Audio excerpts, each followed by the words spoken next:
The one is coming from a frame of a therapist who's worked with everybody, meaning I work with the person who's been bullied, I work with the person bullying. Like when you're a therapist, you do work with everyone. And I think, and we're all flawed human beings. We all make mistakes. If you live long enough, you're going to do things that hurt people and maybe not intentionally. But the frame I'd want you to hold is no one who is happy and doing well in their life goes into comment sections and tears people down. Welcome to the Influencer Income Show, the only show on social media where you learn to become an influencer by hearing from those that are at the top of their game. I'm your host, Danny Dobrzenski, known around the internet as Cooking in the Yard, and I'm really excited about our show today.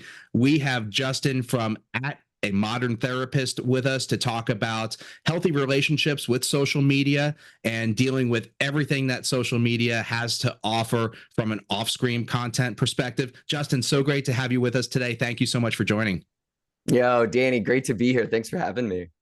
Absolutely. So let's go ahead and kick off the show. I know we've got a lot to cover and a lot of great advice and things to talk about. So why don't you just go ahead and tell us about yourself? If you could hit on your life on social media and off, if possible.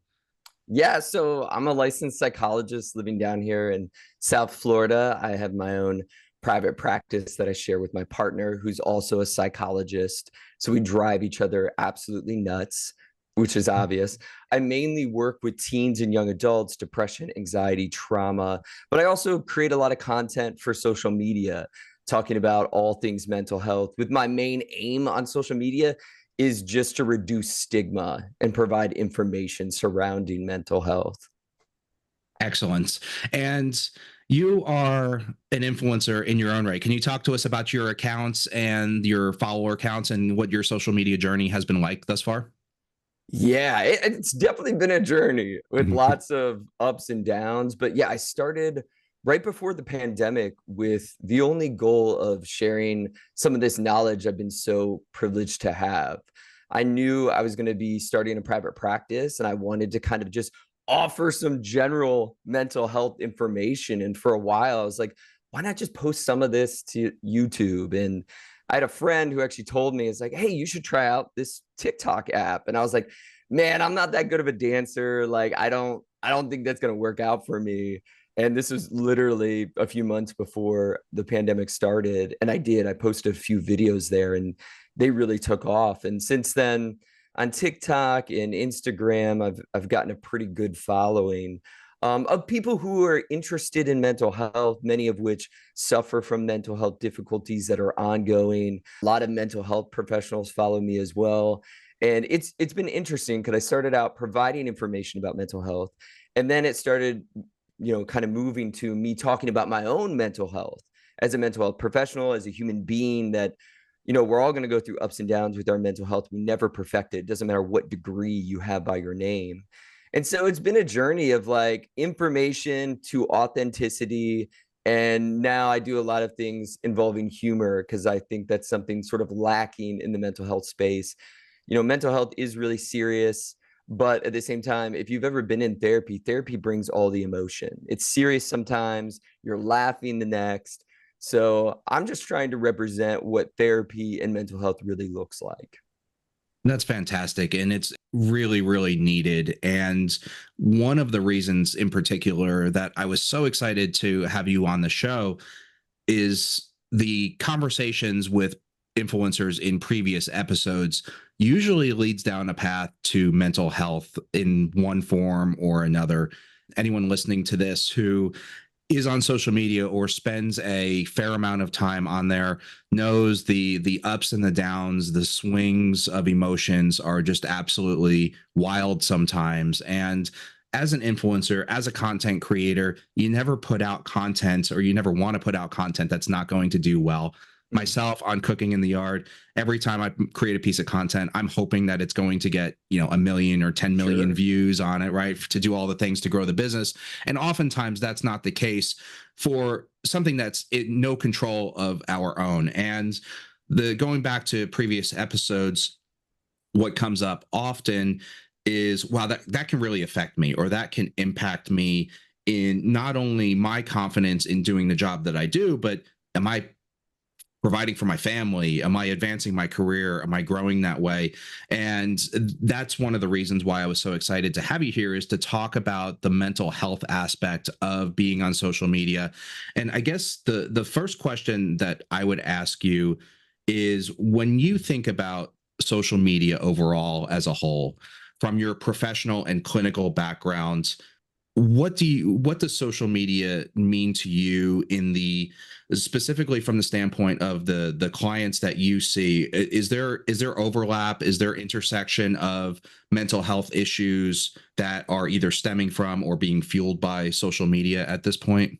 Yeah, it's a great question that I get asked a lot. I think the truth of it is the data's mixed. Like when we turn to the research, for some clients, I see social media is incredibly problematic. One of the things we know through the research is that social media can be absolutely terrible for sleep and sleep hygiene. And what people don't realize is sleep is the one thing all of us do or should be doing every single day to reset our mental health. And our sleep hygiene has been poor probably since, having televisions in our Right. room, and we could have a whole episode just talking about sleep hygiene. But to steer away from that, social media has just become so much a part of our everyday world. And I think that's important to accept, is that when I work with Gen Z and people who are teenagers, this is how they're making friends, through Snapchat. This is how they're linking up with people from other schools. I used to go hang out with the mall, in the Yep. 90s, or the movie theater, and just hang out hoping to meet people from other towns. That's not happening anymore. You first meet with them through Snapchat and exchange a few messages. So social media is not going to go anywhere. And I know there can be generational differences where people who are baby boomers might not quite understand the social media world. Maybe they're not on it. Maybe they're only on Facebook Marketplace trying to sell that used sofa for 500. No one wants your used sofa for $500. I'm sorry to tell you. But it's so comfortable. It's got years of butt prints in it. It just fits so well. It's broken in, right? No one's going to give you $500, but not to go down that rabbit hole too far. But I hear that a lot, of like, from older generations, like social media is so bad. It's not all bad, and the research sort of backs that up. However, for content creators specifically, it's important to recognize that these apps are designed to keep you on. They are constant dopamine reinforcing hits, which is why when we get another comment, we get another like, we get all these shares, I know we're going to get into tips, but having notifications off is so important. But I know I'm like a lot of people that mindlessly, when I have a little break in my day, I'll just find myself, how did I get on Instagram? Like, how did I even get, like, my brain just took me here because it wanted Mhm. the quick dopamine hit. And these are some of the areas where, unchecked, of course, it can be problematic and a constant distraction. Absolutely. And the documentary that came out a couple years ago about social media, on that note, called out a really interesting point, in that social media users are labeled users in this, in a similar way that somebody that uses drugs may be Mhm. labeled as a user. And there's not many industries. The coffee industry doesn't label their customers as coffee users, right? Social media Mhm. users, right? And I would like to dig in with you a little bit on, is there an addiction aspect to social media, either from the content creator standpoint or from the consumer, the user perspective, that people need to be aware of and focus on? And how do you integrate that into your day-to-day life while still maintaining healthy relationships, that face-to-face aspect? Just a quick break in the show to say thank you very much for watching this week's episode of the Influencer Income Show. While we're here, please take a second to hit the like button, subscribe to the channel if you haven't already, and hit the bell to be notified whenever a new show comes out so you don't miss anything. If you're up for it, I'd love to see a comment from you telling me what you think of the show or any questions you've got for your favorite creators. All done? Awesome. Thank you very much. Enjoy the rest of the show. Certainly, some people, it crosses the threshold where it's an addiction, where it's impeding upon their daily tasks, meaning they're not getting their other work done, they're having trouble focusing and doing tasks of daily living. Where other people, it can be a distraction, but doesn't meet criteria for addiction, no. So individual differences will always reign when it comes to that conversation. However, for content creators, where it's like, our livelihood is literally built off of us posting, engaging a little bit in the comments, checking on all the things, it can be really difficult. And all of us love the idea of sort of taking a week off from social media. However, that doesn't change the relationship that we have.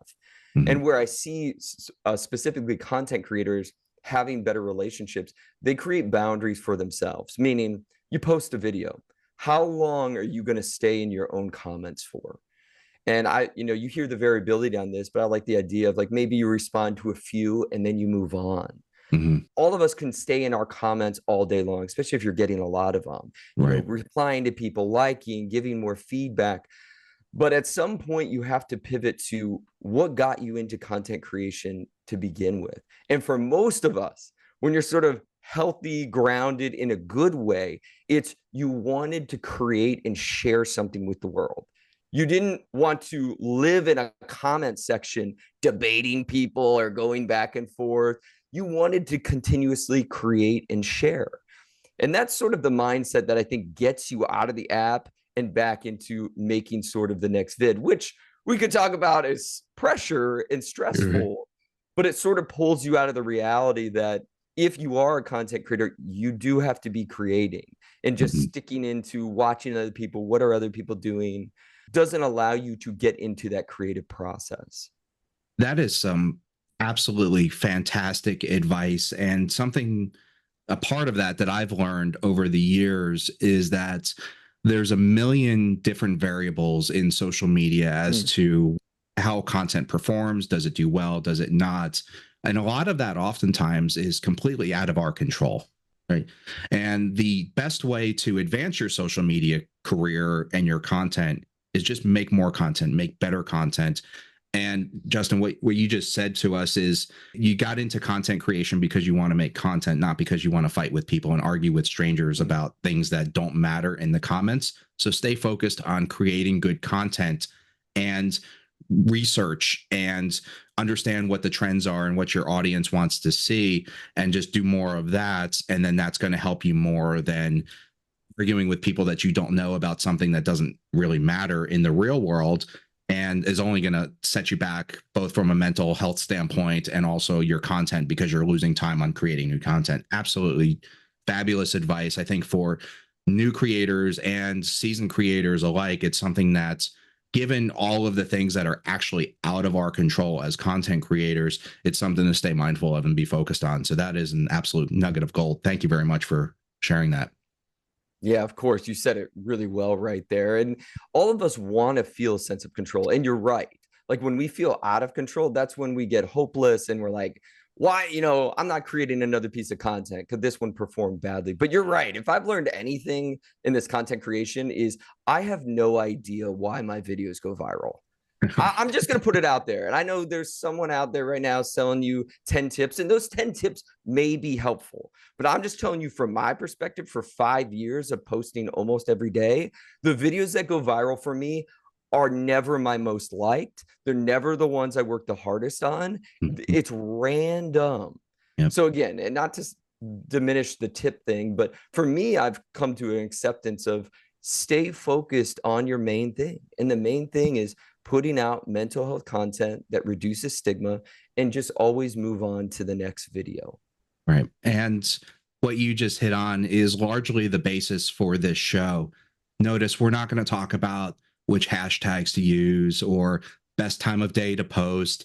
It's really focusing on the bigger picture Mm. and having good content, but also being in a good mindset and state of mind to be able to want to keep coming back. Oftentimes on the show, we talk about creating content that you're passionate about. Your niche is often determined by really just what you want to do and what you enjoy doing, and being able to do more of that. And I'll ask you this from a clinical standpoint: being able to do more of what you love doing has to be healthier for you than, like you said, arguing with somebody in the comments about this or that or something that doesn't matter. Would you agree with that?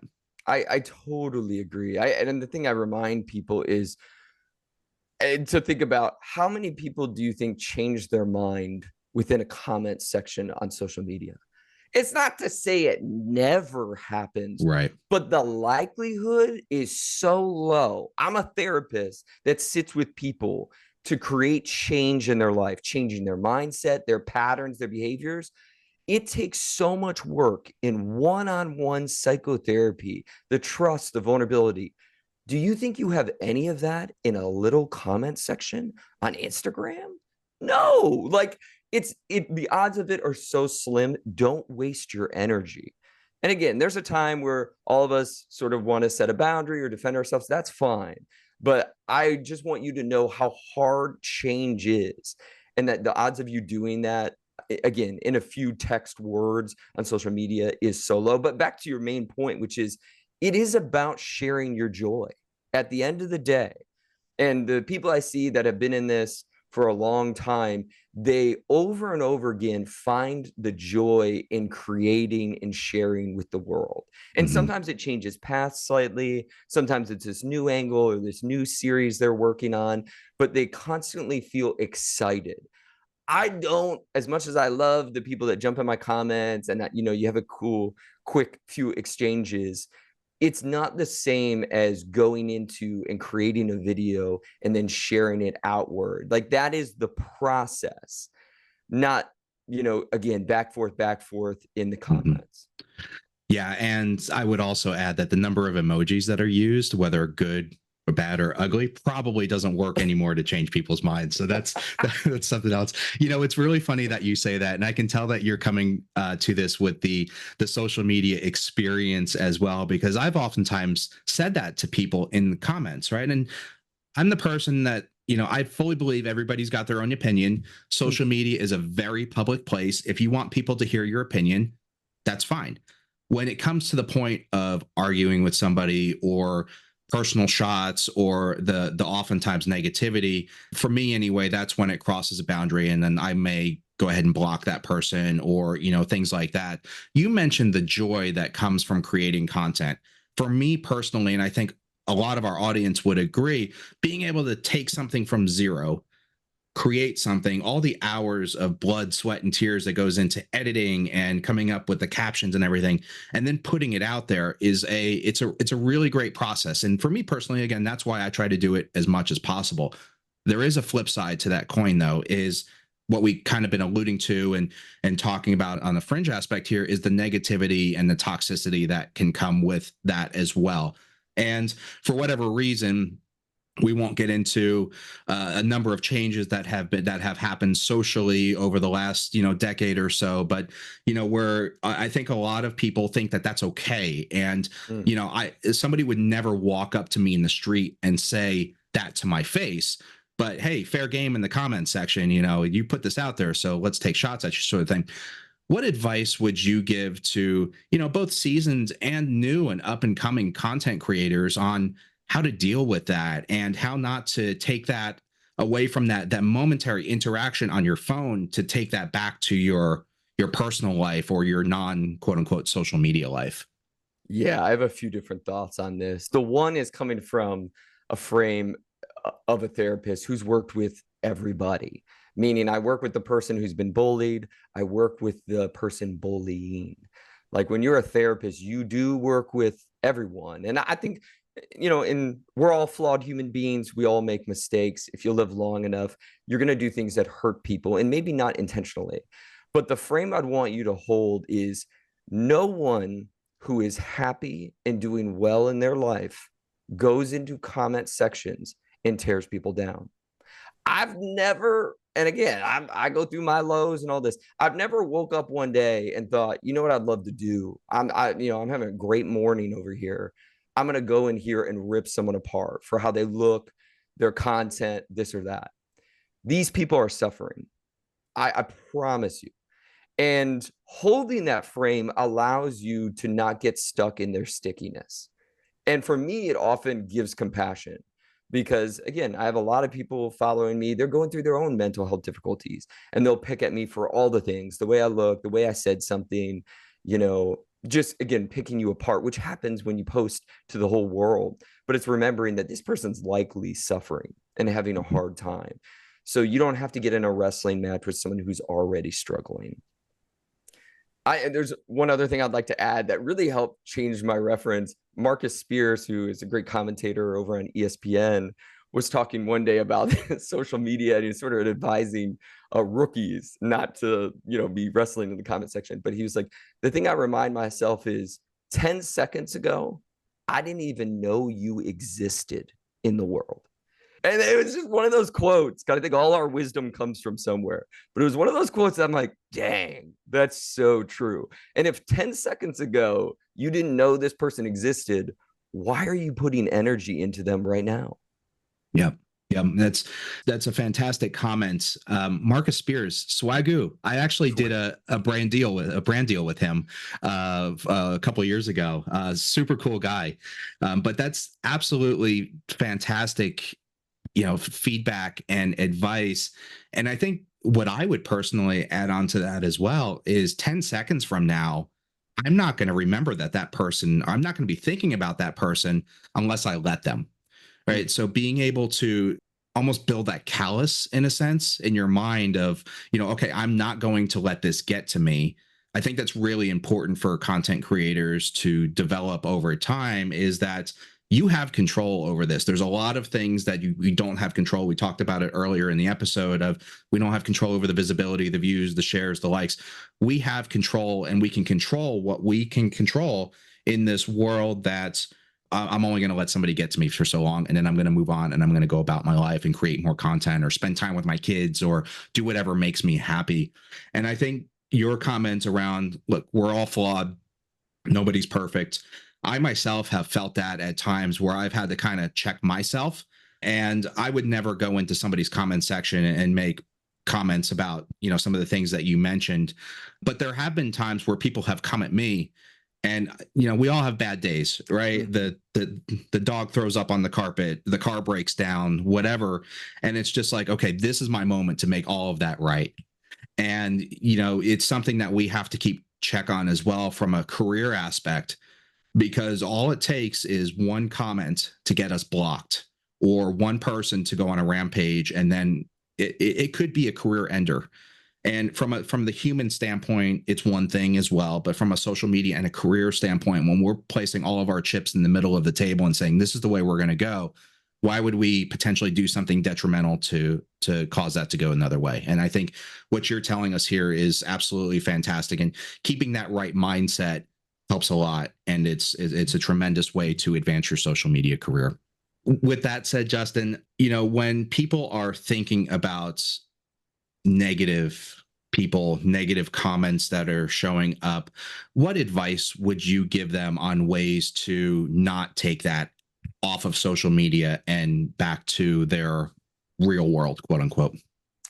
Yes, staying grounded and asking yourself, does this person hold value in my life? I mean, I think that's a lesson whether on social media or not.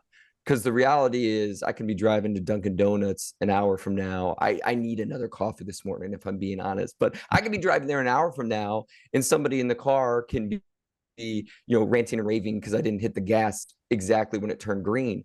But does this person who's just yelling at me from another car hold any value in my life? No, neither does this person from the internet. Save that for the people who you trust, who you built, years worth of dynamic with. And with that being said, if something hurts you, because we all have things that people can say that I want to normalize that. That's why it's so important to befriend and connect with other creators. Being able to talk to other creators, vent about it, process some of the things. Again, they don't have to be your therapist per se, but that community has been so important for me. Like when I can go to other people and be like, dang, this really hurt me today. And they have your back, and they're like, yo, someone said this to me the other day. It's just that feeling of somebody out there gets it.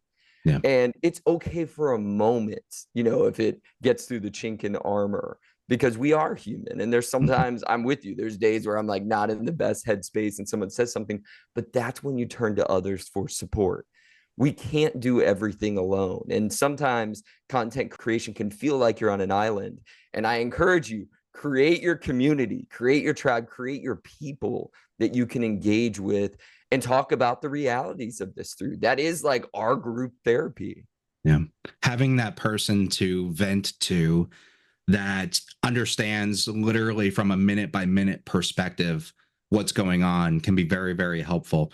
Outside of social media, for example, I'll talk to my wife about something that happened in my day, and from her standpoint, she provides a very logical response of if this then that.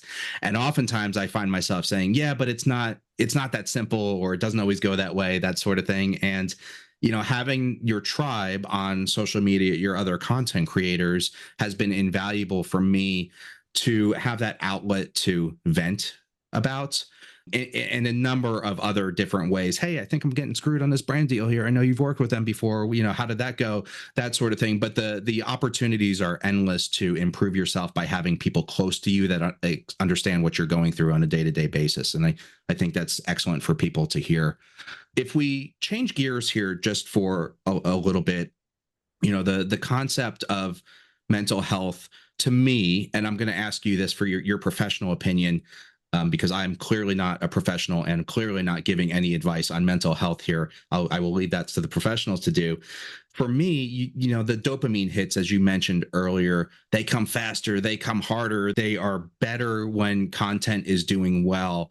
And when the lows happen, the lows seem to go on and on and on and on, and one after the other. And I think some of that may be dictated by the social media platforms themselves. Is Mark Zuckerberg sitting in a button going, sitting at his desk going, oh, Danny's going to have a bad day this week. You get it, right? But, dealing with burnout is something that I hear all the time from creators as I work with and as I talk to content creators that have big aspirations of what their social media career looks like or what they want it to be. And they're under 5,000 followers at this point, but they see people with 1 million. So that's where they want to get. What are some ways that you would give them advice on preventing burnout, sticking to the plan, sticking to the script, and continuing to power through all of the negativity, not only the comments, but videos aren't doing well, all that sort of thing? How would you encourage them to keep coming back if that's something that they really want to do? Get out of the mindset of fulfilling the algorithm and fulfill yourself. And I can't express that loud enough, especially if you're just starting. And I'll give a super quick example. I have a good size following on TikTok, good size following on Instagram, but I kind of felt the same, like all of us creators did. Like, you kind of stall out, and I'm like, I'm posting every day and I'm thinking of new content, but my energy and battery is low. And I found myself one night just playing video games by myself, and I'm like, why don't I stream this? Why don't I stream me playing the video game and also mix in answering people's questions about mental health? And so a month ago now, I started a Twitch account. I literally, in this exact moment, I have 80 followers. I'm not trying to gloat and brag, but I got 80 followers over on Twitch. I am having the literal time of my life. And some people are like, what? You got all these followers on TikTok. Why aren't you hammering away at that, or Instagram? Because so many things we do as creators is to fulfill ourselves and recharge our own battery. In the last month, I felt more motivated towards my content, the engagement, the community, the ideas, by streaming video games and talking about mental health. And if you would have told me that a year ago, I'd been like, why? Like, what are you doing on Twitch gaming, dude? Right. Like, you're almost 40 years old. You talk about mental health 24/7, but sometimes we need to step back. You need to go down another road. And I am almost dumbfounded how recharged I feel being on Twitch, playing games, chatting about mental health. And it doesn't have anything specific to do with the journey I was on and my brand. It's what I needed. And I think you do that in your content. You create different content. You go on a different platform. You do things that make you feel good. And when we just chase the algorithm, we're all going to burn out. I promise you, because the algorithm changes all the time, like you said, that makes zero sense. And all of us just guess as to why. If you do that, again, you lose the control, you burn out.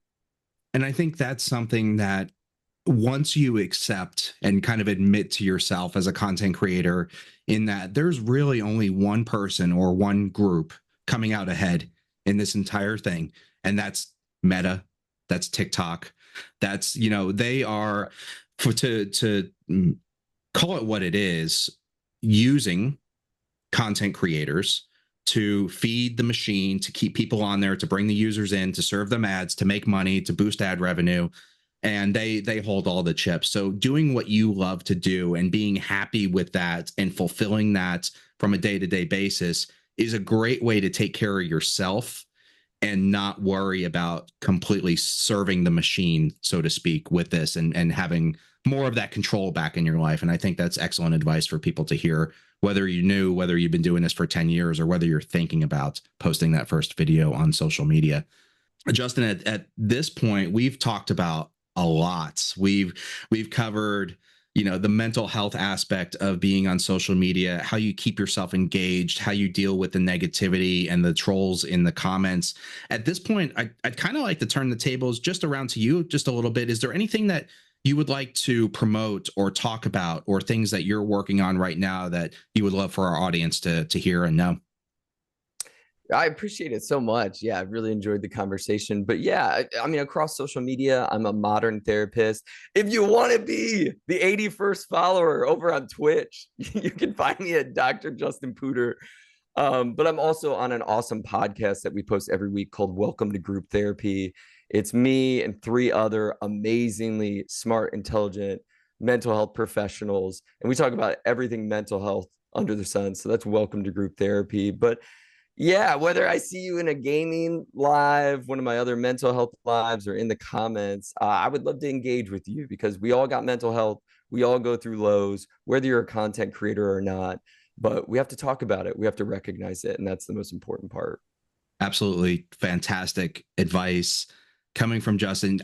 You may be the reason why I create my Twitch account. I've been hesitant. I think you may see me on there. You'll see cooking in the yard, keeping everything the same. My same picture with the big yellow background on it, so you won't miss it. But I'll be looking forward to that.